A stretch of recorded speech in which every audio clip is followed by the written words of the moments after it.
రాజకీయాల కోసం అసలు మాట్లాడకూడదు, అందుకని చాలా వరకు కామ్గా ఉన్నారు. కానీ ఎప్పుడైతే ఈ నివేదిక వచ్చి వీళ్ళు డిఫెన్స్ లో పడ్డారో, చంద్రబాబు గారు పవన్ కళ్యాణ్ని పిలిచి 2.5 గంటలు కూర్చున్నాక కదా ఇదంతా నడుస్తుంది.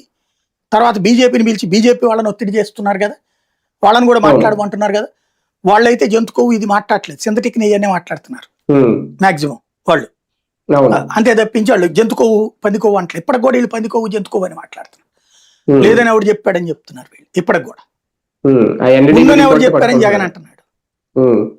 ఇక్కడ ఏంటంటే ఇంగ్లీష్ తెలుగు ట్రాన్స్లేషన్ తేడా అవుతుంది. రెండవది మన ఇష్టం, రాజకీయంగా మనం ఏం మాట్లాడినా పర్లేదు అన్నటువంటి ఒక్కటే బాధేసేదల్లా తిరుపతితో బిగించేసి, తిరుపతి లడ్డు నుంచి బిగించేసి, పందికోవులు ఆవుకోవులతో బిగించేసి, ఇప్పుడు శ్రీశైలం నుంచి అన్ని గుళ్ళల్లో ఇదే జరిగిందంటే, నిజంగా అన్ని గుళ్ళల్లో జరగాలంటే లక్షలాది కిలోల నెయ్యి కావాలి. లక్షలాది కిలోలు అంతే కదా.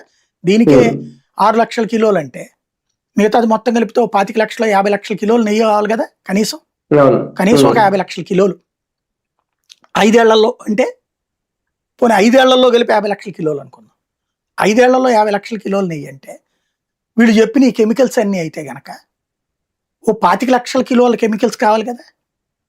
ఈ 25 లక్షల కిలోల కెమికల్స్ వీళ్ళు చెప్పినట్టుగానే కొరియాలోనే తయారు చేయాలంటే కొన్ని వేల షిప్పులు తేవాలి ఇక్కడికి, వేల షిప్పులు.